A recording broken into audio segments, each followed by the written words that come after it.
여호수아가 여리고에 가까이 이르렀을 때 눈을 들어 본즉 한 사람이 칼을 빼어 손에 들고 마주 서 있는지라. 여호수아가 나아가서 그에게 묻되 너는 우리를 위하느냐 우리의 적들을 위하느냐 하니 그가 이르되 아니라 나는 여호와의 군대 대장으로 지금 왔느니라 하는지라. 여호수아가 얼굴을 땅에 대고 엎드려 절하고 그에게 이르되 내 주여 종에게 무슨 말씀을 하려 하시나이까. 여호와의 군대 대장이 여호수아에게 이르되 네 발에서 신을 벗으라. 네가 선 곳은 거룩하니라 하니 여호수아가 그대로 행하니라. 자, 오늘 말씀의 제목은 하나님을 따르라 하는 말씀입니다.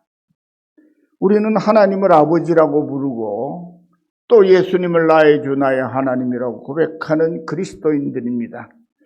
그런데 왜 하나님을 끝까지 잘 따르질 못할까요? 제가 목회를 중년에 신학을 공부하고 목회를 시작했기 때문에 제 나이 또래는 이미 저보다 목회를 먼저 거의 20년 가까이 먼저 시작한 사람들이에요. 신학생들부터 시작하면 그보다 더 되죠.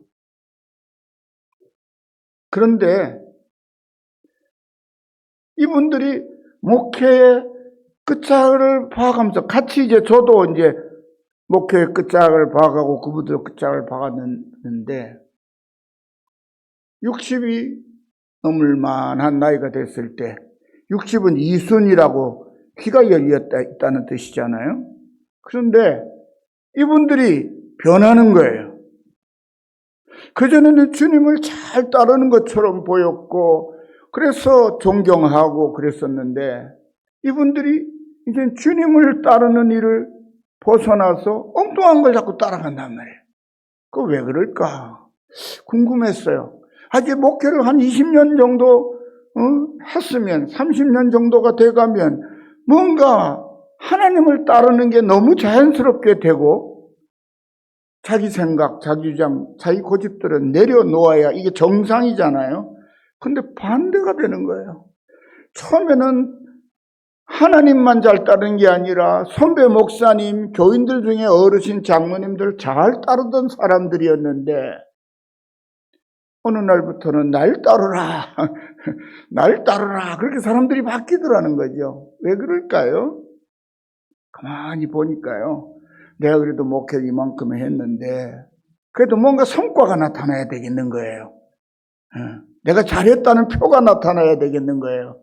그리고 내가 이만큼 20년 동안 내가 참고 인내하며 겸손히 섬겼는데 이제 거기에 대한 보상이 좀 있어야 되지 않겠나? 근데 난 보상도 없고 말이죠.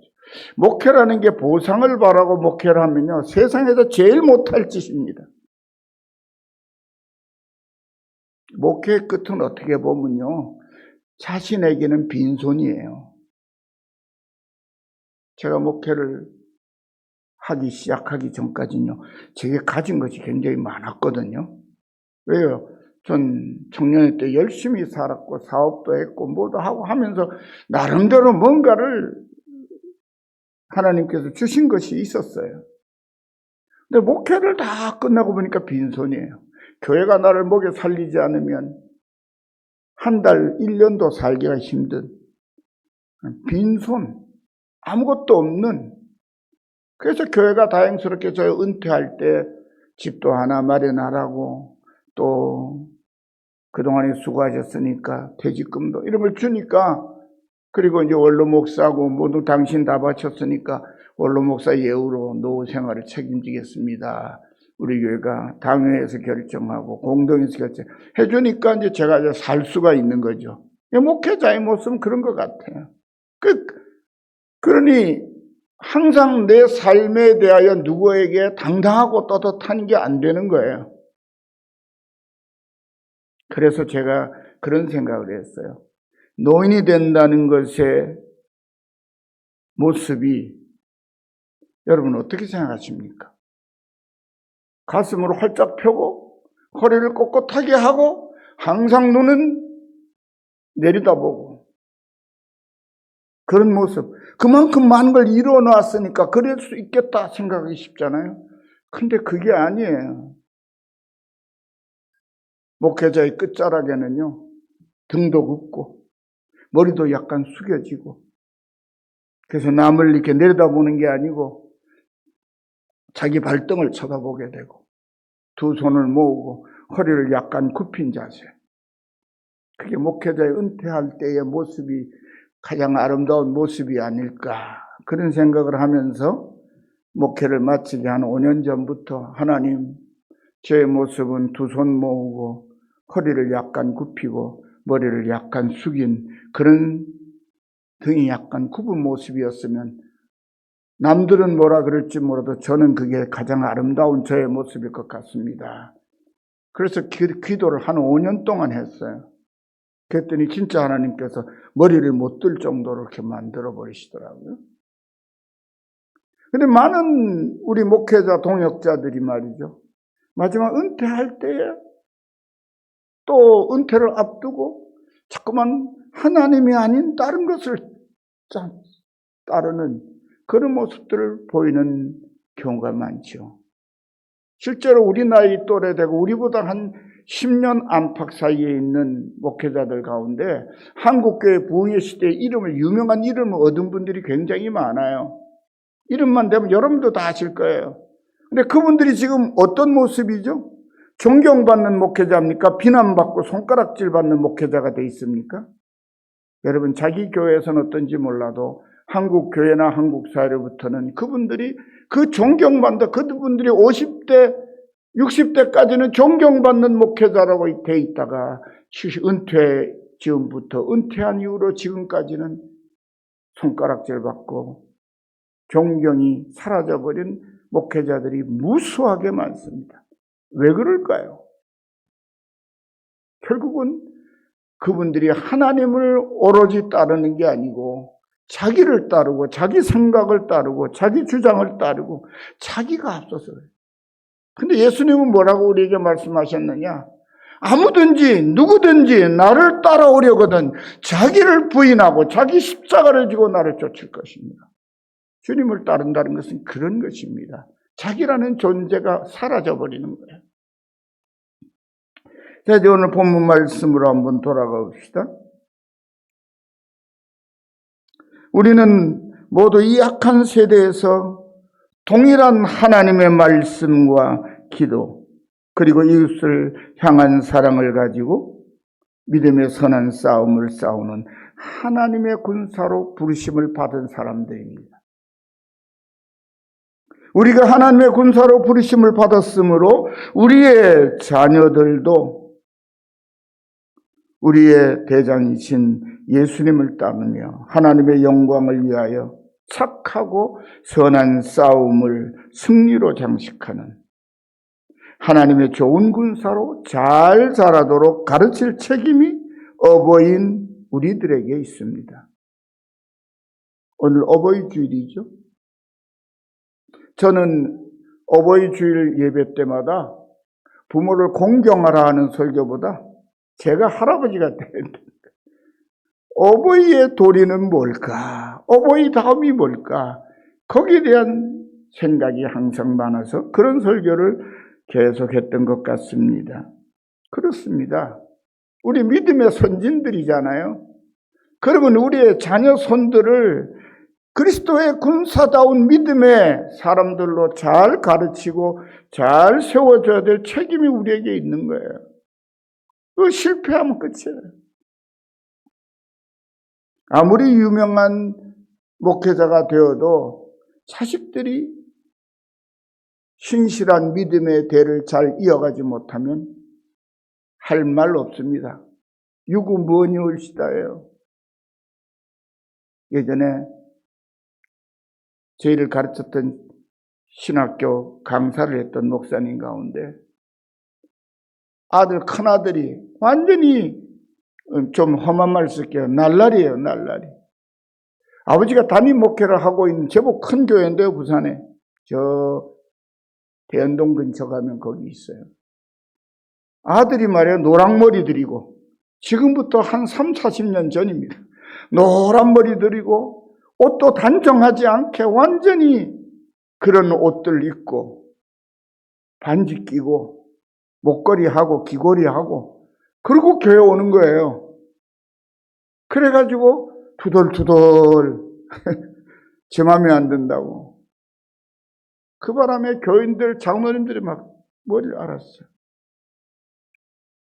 그 목사님이 그래도 신학교 가서 강사도 하고 그래도 큼지막한 교회를 일으켜 세운 목사님인데 아들만 보면 그냥 스트레스 받는 거죠. 근데 그 아들이 아버지 경상도 말로 복을 채운다고요. 주일마다 또 그러고 와요. 주일날 안 오는 게 차라리 낫겠는데. 그런데요, 놀랍게도 저희들이 신학교를 다 졸업하고 목회 일선에 들었을 때 그 교회 여전도사님 한 분이 교제가 있는 분인데 그분이 목사님 세상에 기적 같은 일이 일어났어요. 왜요? 그랬더니 그 아들이 미국 보내달라 그래서 미국을 보내줬는데 미국서 사람이 완전히 변해가지고 돌아왔어요. 이제 머리에 노랑물도 안 들이고 옷도 단정하게 입고 교인들 앞에 나와서 회개한 간증을 하면서 눈물을 펑펑 쏟았다는 거예요. 언제요? 아버지는 이미 은퇴하시고 돌아가신 다음에. 그 아버지에게 자기가 얼마나 잘못했는지를, 교인들에게 얼마나 잘못했는지를. 근데 그 목사님 참 엄격한 분이고 그랬는데요. 참 자식 동사 제대로 못 지었다고 생각했어요. 근데 끝은 아름답게 결실을 맺어서 하나님의 은혜인 줄 압니다.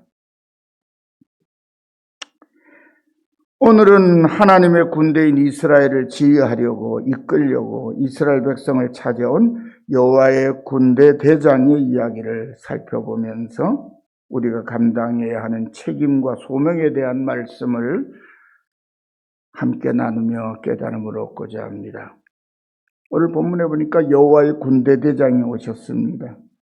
성도 여러분, 하나님의 백성인 이스라엘 군대는 하나님이 베푸신 기적으로 물이 넘치는 요단강을 마른 땅으로 건넜습니다.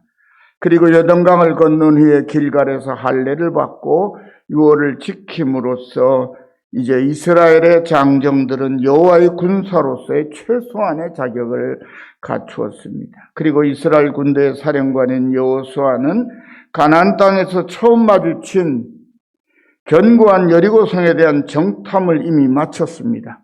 이제는 여리고성을 쳐서 정복하기 위하여 백성을 이끌고 그 성 가까이에 이르렀습니다. 그런데 바로 그때 한 사람이 칼을 빼어들고 여호수아의 앞길을 막아섰습니다.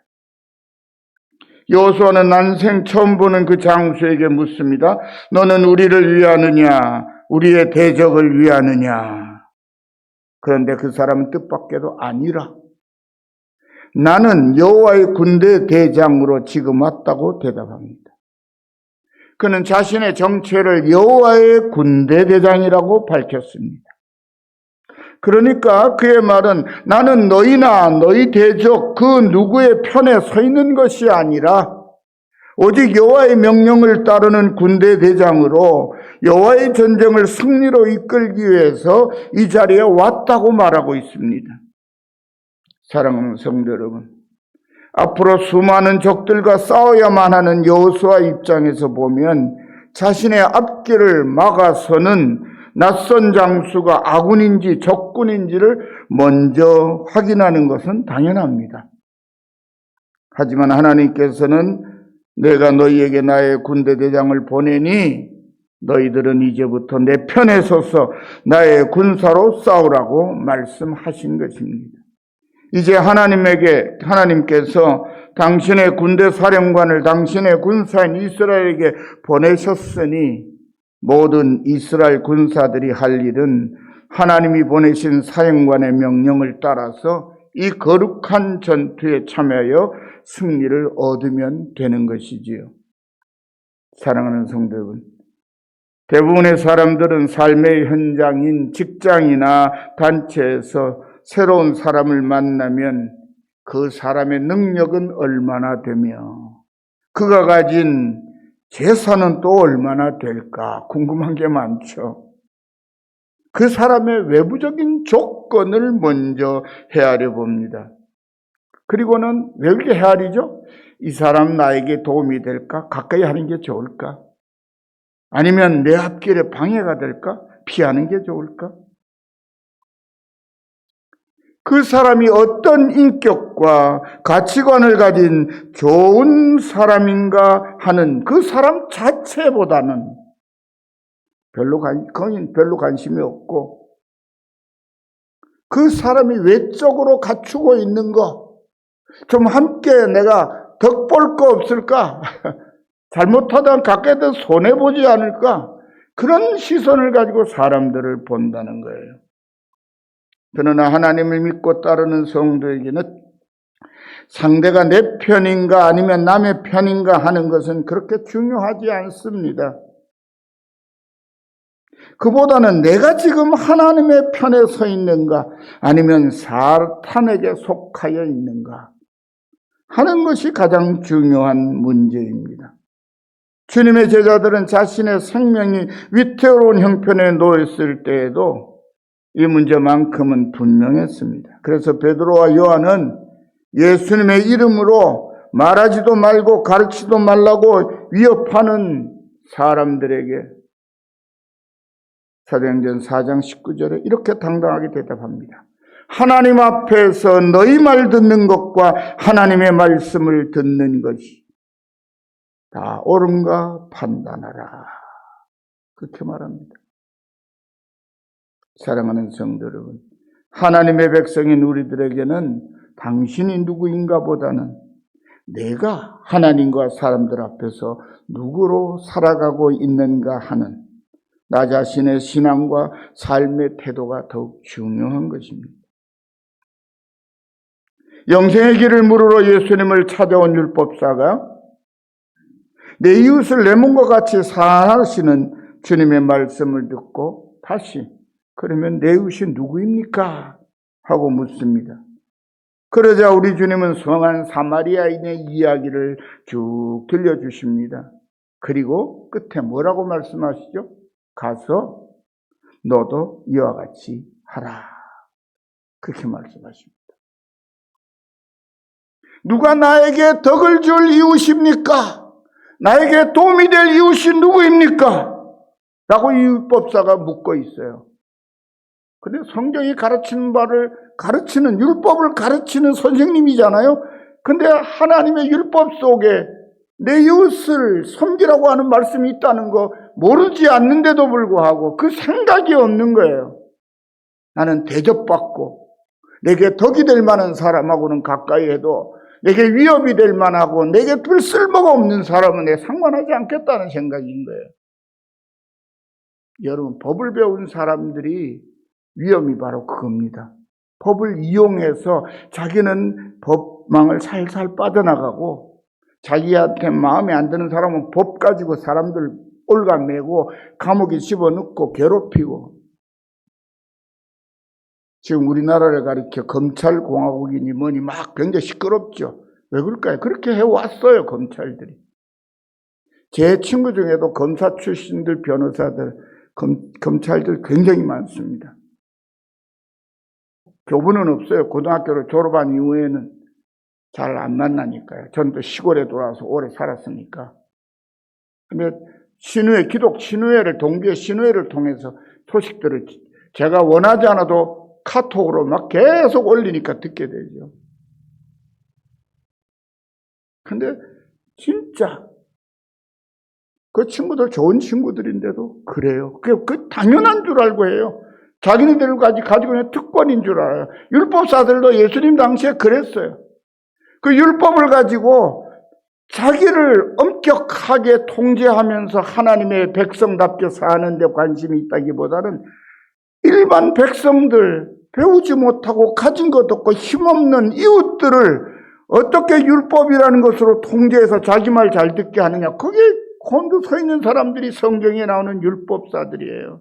그래서 예수님이 뭐라 그래? 이 회칠한 무덤 같은 놈들아, 이 깡도떼들아, 너희가 하나님의 성전을 차지하고 백성들에게서 나오는 걸 착취하여 배를 불리고 있구나, 이 도둑놈들아.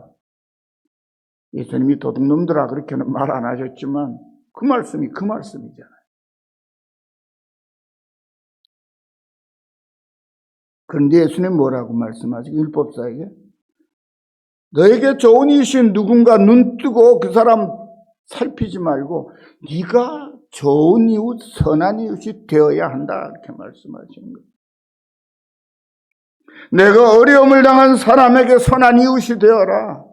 사마리아 사람은 유대인에게 무시당하고 멸시당하고 비웃음을 당하면서도 유대인이 강도 만나 죽게 됐으니 자기 위험을 무릅쓰고 자기 돈을 쓰고 자기 나귀에 태워서 그 사람을 여관으로 데려가서 보살펴 주라고 그러고 필요한 돈이 있으면 내가 돌아올 때 갚을 테니까 그때 말하라고 걱정하지 말고 도와주라고. 그런데 2데나리온 요즘 돈으로 치면 한 30만 원 정도를 또 맡겨놓은 거예요. 모자라면 내가 돌아올 때 갚을 테니까 이 사람 반드시 깨끗이 살려놓으라는 거예요.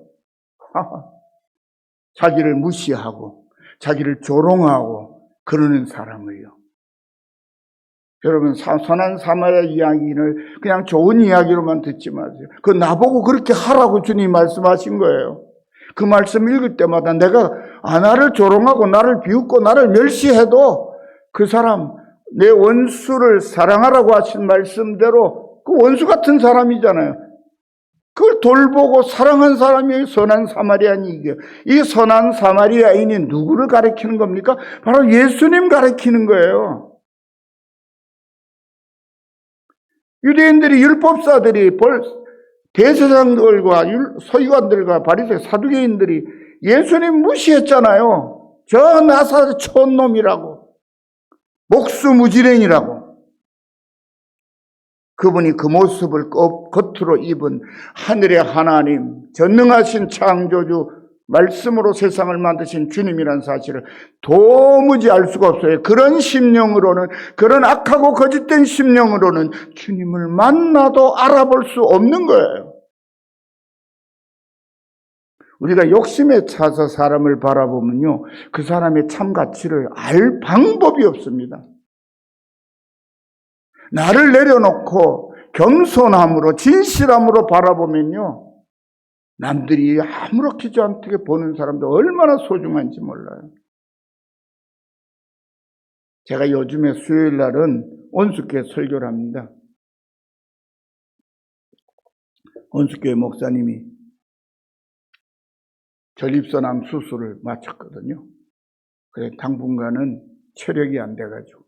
근데 지난 목요일 날 검사를 마치고 나오는데 제가 전화를 걸었죠. 결과가 어떻습니까? 했더니 아주 좋은 결과가 나왔다고 목소리가 한 배쯤 씩씩해졌어요.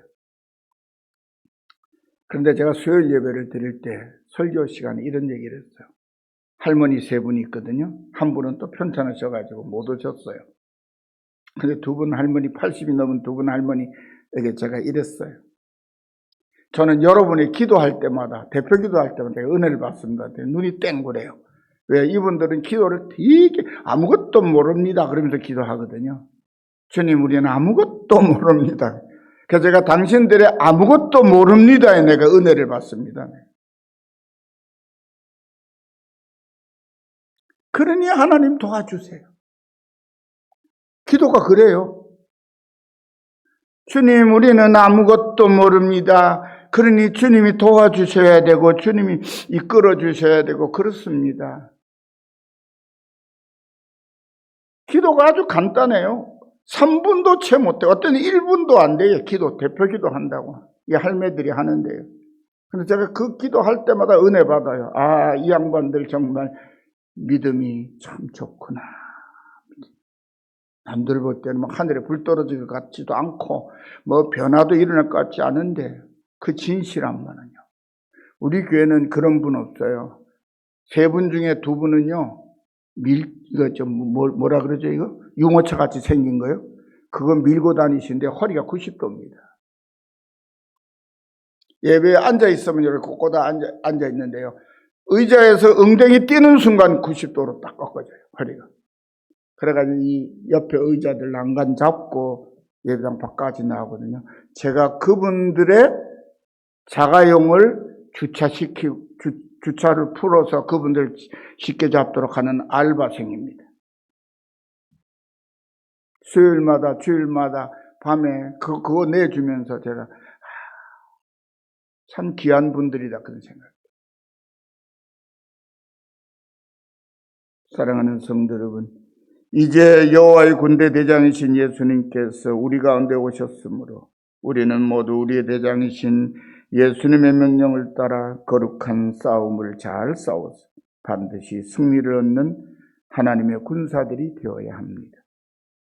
하나님은 우리에게 영광스러운 승리를 주시기 위하여 당신의 독생자 예수 그리스도를 우리의 대장으로 우리에게 보내주시며 우리를 영광스러운 하나님의 군사로 부르셨습니다. 그래서 우리는 모두 자랑스러운 하나님의 군사입니다.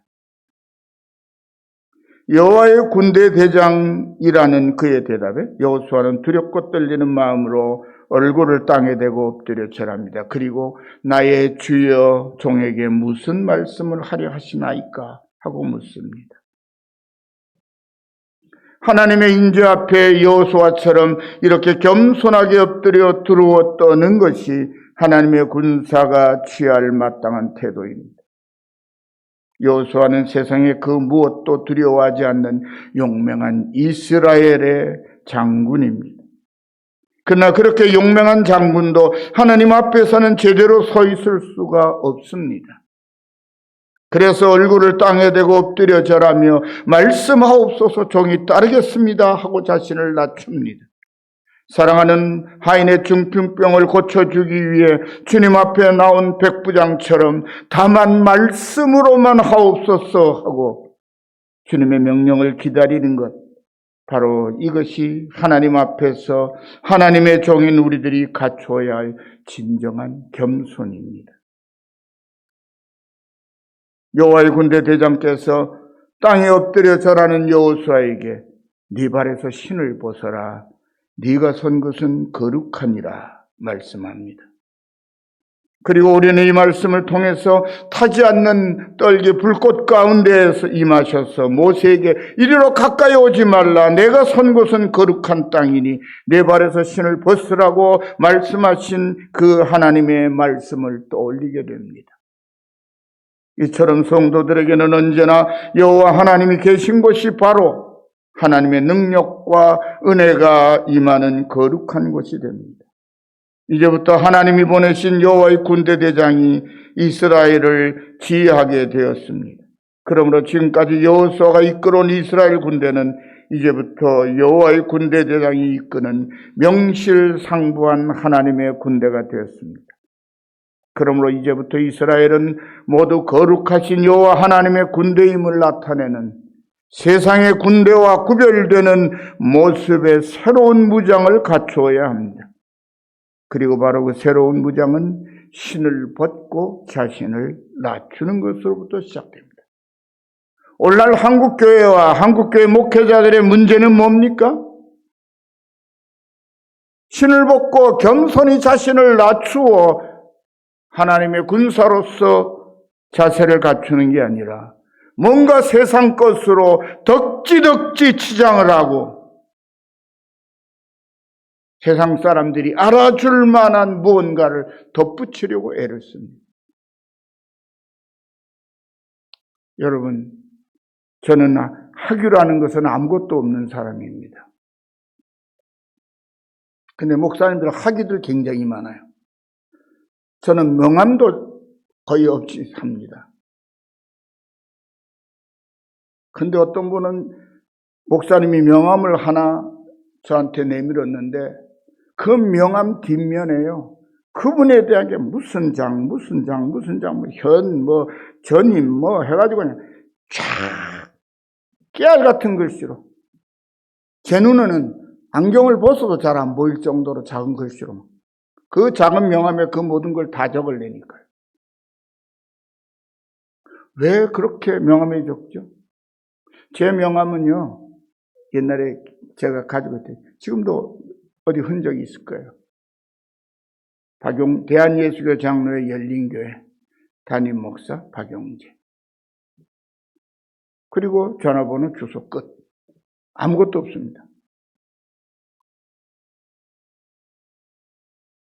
왜요? 세상에 어떤 것을 장식해도 그건 하나님의 종으로서 목회를 하고 살아가는데 전혀 도움이 되지 않아요.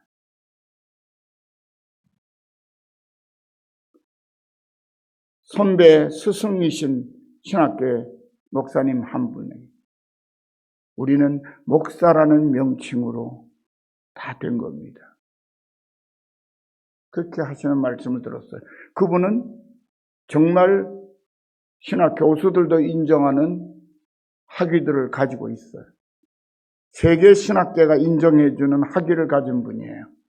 근데 그분의 명함에도 그분은 담임 목회라고 신학 교수라니까 대한예수영장로회 총회 신학원, 신학대학원 교수 뭐 끝이에요. 주소밖에 없어요. 지금부터 시작되는 가나안 정복 전쟁은 과거에 전투하는 그 양상이 판이하게 다를 것이기 때문에 신을 벗고 낮추라고 말합니다.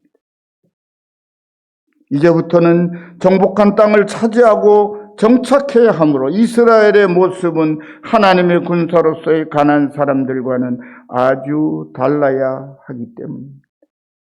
가나안 땅의 사람들처럼 죄악에 물든 모습으로는 하나님의 전쟁을 수행할 수가 없습니다. 그들과 똑같아서는 하나님이 주시는 승리를 결코 차지할 수가 없습니다. 세상 전투에서도 상대방과는 복장이 확연하게 다른 군복을 입고 전투에 임합니다. 그래야 적군과 아군을 쉽게 구별하고 전쟁을 승리로 이끄는 작전을 제대로 펼칠 수가 있기 때문입니다. 적이 누군지 아군이 구별이 안 되면 안 돼요. 우리 그리스도인은 세상 사람들 속에 섞여 있어도 그리스도인임이 구별이 돼야 된다는 말씀이에요. 말하는 것이 구별돼야 돼요. 행하는 행동이 달라야 돼요. 아, 저 사람은 머리 교회 다니는 거예요. 집사람하고 텔레비를 같이 보다가요, 좀 착하고 훌륭한 사람 얘기가 막 나오잖아요. 그럼 우리 사람이 입버릇처럼 하는 사람 하는 말이 있어요. 저 사람 교회 다니는가 봐야 돼. 저 사람 교회 다니는가 봐야 된다. 그 사람 교회 다니고 안 다니는 게 왜 이렇게 관심이 많어? 제가 그럼. 그래서 저런 착한 사람은 교회 다녀야 예수 믿어야 구원 얻어야 되는 거 아니냐고. 저렇게 착한데, 저렇게 훌륭한데. 근데 나중에 보니까 절에 다니는 사람. 그러니까 우리 사람 더 애가 타는 거죠. 저 사람 천국 가야 되는데 말이에요. 저렇게 착한 사람. 그래서 제가 그랬어요. 우리가 모르는 게 있겠지. 우리는 그리스도의 군사인데 마귀 사탄의 군사들과 세상의 주를 알지 못하는 그리스도의 군대 밖에 있는 사람들과 구별이 안 되면 적인지 아군인지 모르잖아요. 전쟁을 위해서가 눈에 보이는 물리적인 전쟁을 위해서가 아니라 우리는 그들을 살리기 위한 영적인 전투를 벌여야 되는데 우리가 그들이 보고 놀라고 따르고 인정하고 좋아할 만한 우리들의 복장이 돼야 되잖아요. 우리의 모습이 돼야 되잖아요. 그래야 우리가 하나님을 따르는 줄 알고 우리가 하나님을 따라서 천국에 들어갈 사람인 줄 알고 와, 저 사람 따라가면 나도 천국 가겠네. 그러고 따라올 거 아니에요. 근데 똑같아. 아니, 자기보다 더 양심이 없는 것 같아. 아이고, 저 사람 따라갔다 교회 가면 코 꿰인다. 절대로 안 따라가야지. 그렇게 되지 않겠어요?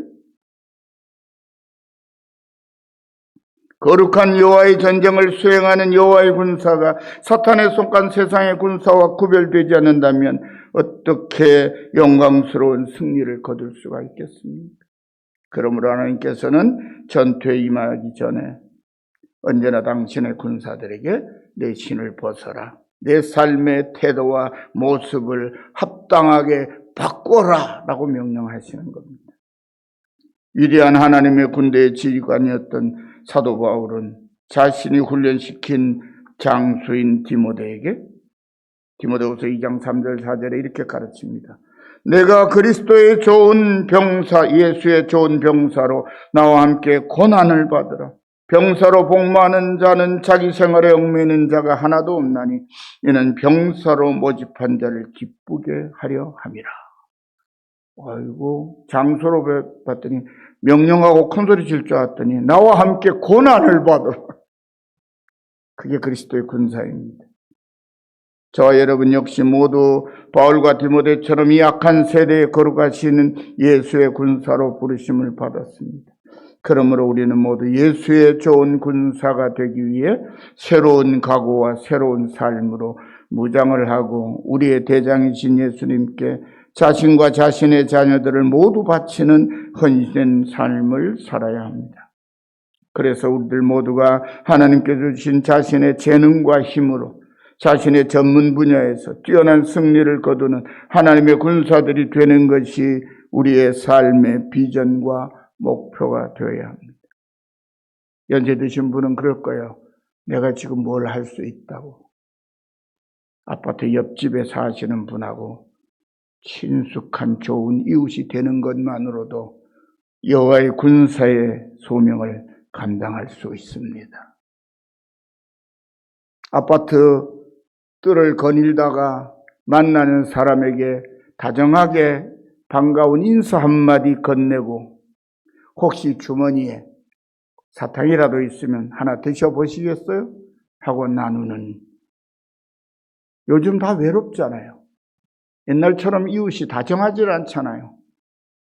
어떻게 보면 오늘날 우리가 어릴 적에 보았던 믿음의 어른들이 우리에게 다가와서 작은 사탕 하나를 주면서 교회 나오지 않겠니?